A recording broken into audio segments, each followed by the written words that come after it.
Good morning to you, Malik Abbas Dabo. Good morning, Inimwa Inimado. Good morning. How are you? I am blessed. How are you? And why are you laughing this morning? Oh, some things are best left unsaid. Let's just. And you know, yesterday Daniel caused trouble for me when he said, "Malik, you are the lawyer here." And I was getting calls. That's I'm a lawyer, but just add pocket lawyer. He's our pocket lawyer. Pocket lawyer. Pocket lawyer. That's gonna change soon, anyway. I'm very prophesying. soon. Yeah. Very soon. Okay. Yeah. Like I said, no, it's the Daniel prophesying was the problem, but there's no problem there. Okay, but it's barely some 24 hours to the Joy News Western World Habitat Fair, and I can't wait. Tomorrow is going to be so fun at the Providence Event Center. I'm very excited about the advice that we're going to hear from the different experts, because building is an investment, and owning a home, whether you're going to buy or going to build, it's an investment. And you need the right sort of financial advice from the technocrats, the people who tell you what kind of materials to get, what kind of windows can influence whether you're going to use an air conditioner or not, how to build it and all of that. So really, you need to be there to get that rich experience and that rich advice from all these experts, so you know the right investments to make. Because trust me, $100,000 on a house, I can think of 5 other things I could do. It's a lifetime advice you are getting from that place. Exactly. So just come around. Even if you're not ready to start your project, just come around, take a few phone numbers, get the right information you need, so that when you are ready, and you may think you're not ready, but with the right financial advice, you could be ready. You could be sitting on a pot of gold already. So it's important that you come. Guys, let's do the front pages now, and I'm going to start with you, Malik. Let's start with the Business Finder. 2,000 entrepreneurs get $30 million Spanish support to beef up capacity. Also on the front page of the Business Finder, government unveils incentives for 1D1F initiative and set up new investment banks for industries. Those are the stories here. On the front page of The Independent, teacher jailed 3 years for defiling 9-year-old girl. SEC boss accused of conflict of interest. Akufo-Addo's pal sprays cash on NPP chair and courts disaffection for ruling party. The Daily Statesman newspaper, let's work for the benefit of our people, President urging chiefs. How NDC's toll is in quotes over 800 million Ghana cedis. Forensic audit on 6 agencies reveal, and government rolls out fresh job program for 2,000 young entrepreneurs. On the front page of the Today, 6.8 million Ghanaians are poor. That's according to a GSS survey. Gusi rejects Mahama's offer. Pilgrims laud Nana Bawumia over Hajj success. The pilgrim story is on the front page of the New Crusading Guide newspaper. But we also have audit uncovering rot. Mahama CEOs caught up in shady deals. That's according to the New Crusading Guide newspaper. Economy in good hands. This was in yesterday's papers. Osu Manche takes a swipe at Osu police, accuses them of bias, and teachers petition Yoko over deals between concerned teachers union and Accountant General's department. And the Daily Graphic, I'm going to start with the back page. The Ghana National Fire Service has recorded a rise in fire outbreaks this year, 9.7% increase in 7 months as compared to last year around this time. 20,000 Ghanaians to be trained in entrepreneurship skills. And on the front page, Men's Gold customers issue threats as investments lock up. Ghana Health Service to entice doctors to the 3 northern regions, and ATL struggles to pay workers and pay salary. Daily Guide. Prosecuting corrupt officers, 6 cases, and we have reviewed the 6 arrested for burning Adnan Chief's corpse, 2 grabbed over we in speaker, and Men's Gold extends shutdown. Those are the stories on the front page of the Daily Guide newspaper. And the Chronicle, depositors turn guns on Men's Gold, stop black market to save CD. That's according to Guta. Cabinet Forensic Audit Report 2018. How NDC CEOs looted the national kitty. And there are some names that have been implicated here. Kojo Chumbuafo, Sedinam Tamaklo, and others. The Ghanaian Times newspaper. Dialogue not strike action. That's Health Minister telling health workers. Back page of the Ghanaian Times newspaper. Whole Central Prison takes delivery of industrial machines, and BA's vegetation cover diminishing. Indiscriminate bushfire cited as cause. And I know this is true for many parts of the northern Ghana as well. And finally, Finally, from me, the Daily Heritage. Bagre Dam disaster declares state of emergency. Security analyst tells government. And this story also trending. Tension in Krowo Assembly. Jamestown Manchester to establish a university. And judge angry over delay tactics by the Attorney General's Department. That's concerning the JB Dankwa murder case. Anymore, let's begin with you, and we have to bring listeners that update of the story that we brought last week, which is that 9-year-old girl who was abused. Yeah, so Joy News broke this story, and we also went to see her. This 9-year-old girl who she went to vacation classes, and she had missed a few days. So the teacher said he was going to try and bring her up to date. He had ulterior motive, so we know that was the point at which he assaulted her. So they went to the hospital. He abused her? Yeah, abused her. They've been at the hospital. We know that her pelvis was fractured.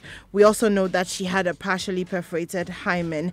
We knew at that time that she couldn't walk. She still can't walk, and she's still at Korle Bu at the moment. But the Ewutu Ofako Circuit Court has handed a 3-year sentence to the teacher who defiled her. So the court was presided by Ebenezer Osei Darko, and he charged this teacher with indecent assault and also ordered him to pay 20,000 Ghana cedis to cater to the victim's medical expenses. The executive director of the Human Rights Advocacy Center, Cynthia Nemo Ampredu, is unimpressed, however, with this sentence, as am I. She was hoping that he would be charged with defilement, because if he had, then the minimum is 7 years. But he was charged with indecent assault. The minimum is 6 months, and he was given 3 years. So that's the updates on this story. But guys, it's important for us to salute our colleagues at Adom News, Adom FM, and Adom TV. They actually broke the story, and we picked it up and followed up on it. So that was the chain of events. And really, we salute all of our friends and our colleagues at Adom who are doing some sterling work there. One small victory, nonetheless, a very significant one. But we need to take another look at this one, because 3 years is not enough. When someone has difficulty to walk. I saw this young lady, and I don't know. So we'll speak to a few lawyers through the show to find out really if they think that 3 years is a fair judgment. And the thing is, Daniel, so after the 3 years, this person is released back into society. Yeah. And then what?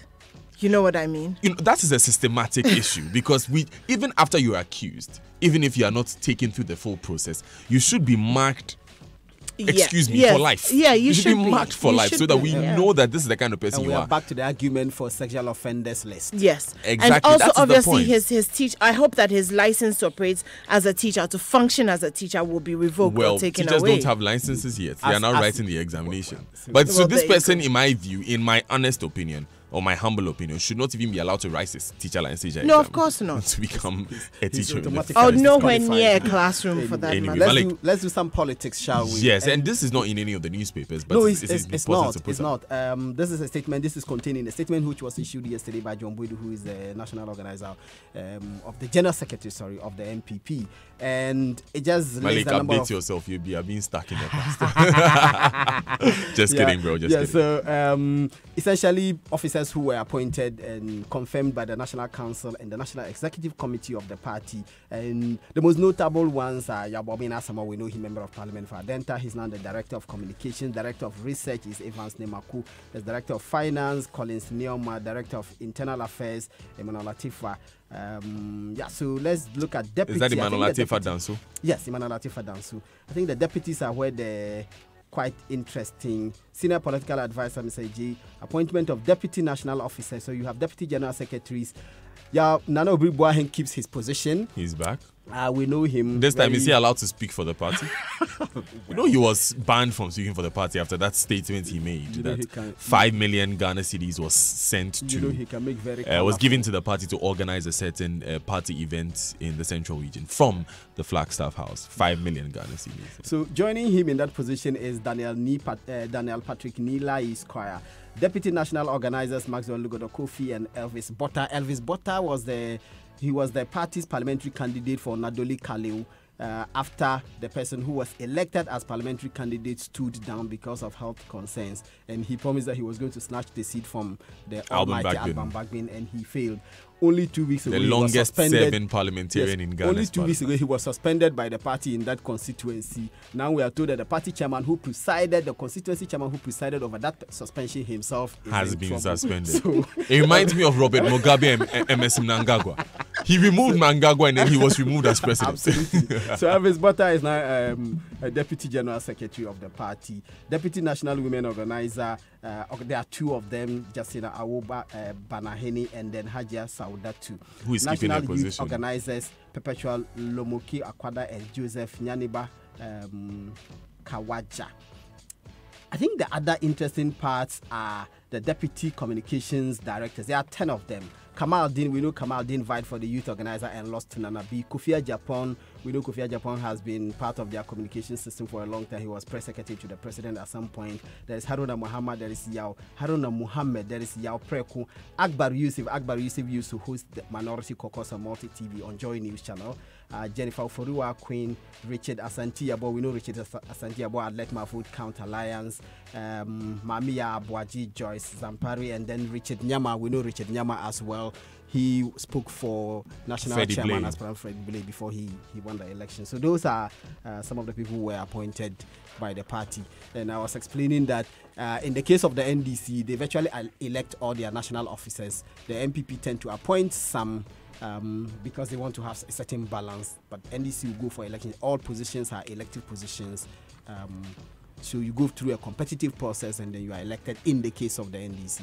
One point of curiosity, Yao Boabinga Samoa is member of parliament for Adenta. Yeah. Now, of course, we have a lot of pending conversations with Mr. Boabinga Samoa because of our footbridges on the Madina Adenta Highway. Adenta, yeah. We are wondering if he will be able to combine the work of being a member of parliament and speaking for his party. Yes, with being communications director for his party. I'm sure the NPP considered all of this in the appointment, but still. We are very curious about our bridges. Because was no longer in parliament when he was... he left parliament and he became communications. But we are more concerned about the bridges, the footbridges that on the Madina Adenta Highway. So good morning. As long as they complete them, he can hold all the positions. That's just by the way. Okay, guys, let's move on. And any more interesting story coming out of the camp of Men's Gold?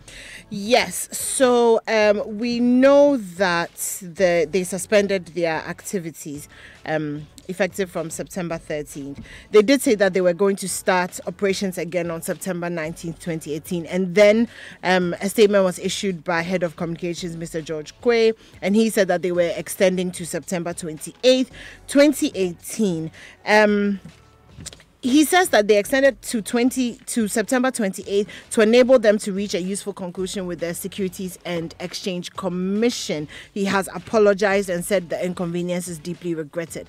However, Men's Gold customers are not being as understanding perhaps as was expected. So the Daily Graphic visited the East Legon offices yesterday, and it's reporting that Men's Gold was closed, and there were a lot of customers who were there at the premises. One, to seek clarification on the reasons behind this extension, and 2, to try and get back their capital. Now, the Daily Graphic is reporting that the security guards prevented media men from filming or taking pictures or speaking to members of the media. What's interesting to note, though, is that a lot of the customers express anger at the media for throwing the spotlight on the company. They're blaming the media for escalating its woes and therefore are refusing to engage with the media. However, apart from that, there's also a threat of a class action suit by some of the customers of Men's Gold. They're saying that this is it. They just want to be able to get their principal amount. They're not asking for the interest on it. They're not asking for extra value. They just want to be able to take their principal out of Men's Gold, and it is being refused them because essentially it's shut down. Now, Dr. Tony Albin, I hope I'm getting it right, Albin, who's a former CEO of the Minerals Commission, is urging the government to tread very cautiously in its dealings with Men's Gold. He says, and I quote, I tell you, if caution is not taken, we will have a national funeral. And he's saying that because so many people have invested so much into Men's Gold, and he speaks of personally knowing somebody who has as much as 500,000 Ghana cedis with Men's Gold at the moment. But there are people who have $500,000. Yes. So he's just saying that, let's take it easy and let's try to make this in such a way that people don't lose. For the Men's Gold customers who wants their principal back, I am confused. Or let me say I am curious. What they gave Men's Gold, from what we understand, is not money. They give Men's Gold gold. Because from what we understand, Men's Gold is not a deposit-taking institution. Massa. And that is the representation that Men's Gold has given us. No, they don't want their gold. They are not. So they want their money. No, but they gave gold to Men's Gold. Why do they want money now? They used to go and buy the gold from So they should take the gold and go and sell it. They should go and collect the gold. They should take the gold back. The contract they have with Men's Gold is not that they take back gold, it's that they take back cash. No, interest. They take back interest. The amount they spent in procuring the gold, they are entitled to take back that money at the end of the tenure of whatever of the investment. If, for example, you have done it for 3 months, at the end of the 3 months, you are entitled to take back your money. If you spend 100,000 to buy the gold, you take back your 100,000. So it's part of the contract that you are entitled to take back your principal. But however, they don't trade in cash; they trade in gold. Yeah, they don't receive. No, it's a very important clarification. It's a very important clarification. Malik, thank you. Malik, thank you very much for that. But let's come to you, Malik, now. 6 cases sent to Amidu. Yeah, so 6 cases have been sent to Amidu. These cases are the result of a forensic audit which was led by Senior Minister Yaw Sarfo-Maafo. The government instituted a committee to investigate some 18 institutions and government agencies. Out of the 18 that were originally intended to be audited, 16 were audited. 6 of the 16, the reports are ready. And according to publications and various newspapers, including the Statesman, Daily Guide, and others, in the 6 companies that were audited or institutions that were audited, a total amount of about 800 million Ghana cedis was reported to have been misappropriated by managers and chief executives of these state institutions. And some of those state institutions are the Ghana Gas Company, the BOST, Bulk Oil Distribution and Transportation Company, Maslog. These are the institutions that were involved. If I may just take them, the 6 institutions, and the Daily Statesman reported they employed various dubious means they claim in misappropriating the sums. And let's take Ghana Gas, for example. For Ghana Gas, 391 million was involved here. And you remember that Ghana Gas procured some helicopters. Those helicopters became a subject of controversy. There was an argument whether Ghana Gas needed these helicopters. Remember, PIAC actually said that they went to Ghana Gas and they couldn't find any of the helicopters. Yeah. And then they said the helicopters were missing.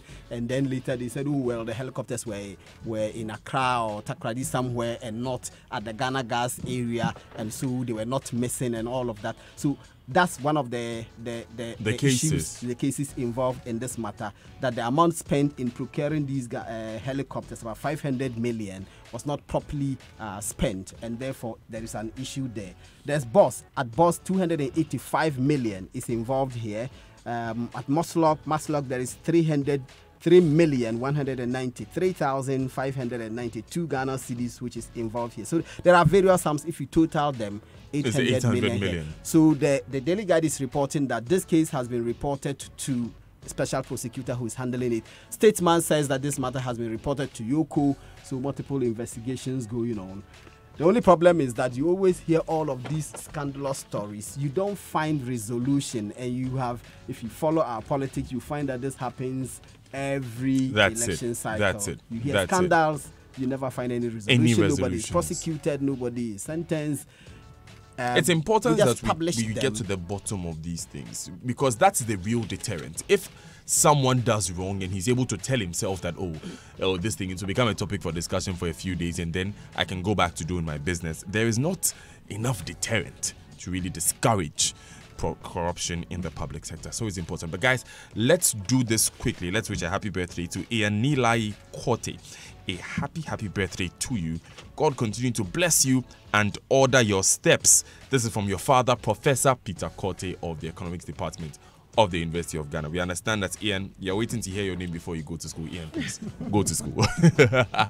But happy birthday from all of us this morning. Guys, before we go online anymore, quickly take us to this story where we are being told to stop the black market to save the cedi. Well, that's according to Guta. And we know that the government's position is that the dollar is doing very well on the international market. And so it's not that necessarily the cedi is not doing as well. The minister has been speaking and has said that in some countries, the dollar is actually depreciating at a percent of 17 to 30, but in Ghana it's only 7%. So really, we're not doing that badly. Guta on the other hand, some countries' local currencies are depreciating. Yes, that's what. Yes, 17 to 30%. Sorry, but we jumped on you. We have heard a minister say that the dollar is depreciating the cedi. We have heard that. The point is that there's a depreciation, guys. Anyway, but yes, so. Okay, but Guta is saying that, well, not that they blame fundamentally, but they feel that the government is not doing enough when it comes to the black market issue. Now, the thing about the black markets, they are saying, is that you can take whatever amount of money to the black market and get as many dollars as you need.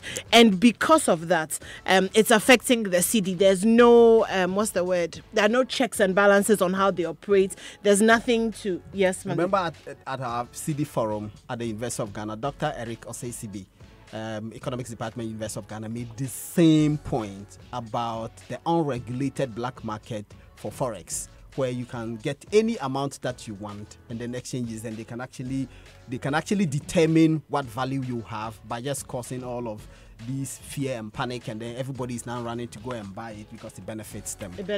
So yes. So basically that's what Guta... I can guarantee that we won't do anything about it. Basically that's what Guta is saying. But I found it interesting when I found out that until 1988 there were no forex bureaus in Ghana, and was basically either the banks or the black market. Yeah. Interesting. So they've been here for a long time. Yeah, they've been here for quite long. Now let's go online, guys, and the online news review is brought to you by Zenith Bank, in your best interest, GOIL Good Energy, and download the Safe Doctor app from Google Play now. Safe Doctor, the future of better medical care. Now, you've got great love for your vehicle. You want the engine to last longer and perform to its maximum. It's okay. GOIL has a new super synthetic 5W20 and 5W30 lubricants for you. These specially engineered superior engine oils work efficiently on all modern petrol and diesel engines. They clean, protect, reduce fuel consumption, prolong oil change intervals, and enhance engine performance from startup till you switch off. Go to any GOIL filling station and grab the new GOIL Super Synthetic 5W20 and 5W30 lubes. Engineering innovation for your vehicle has arrived.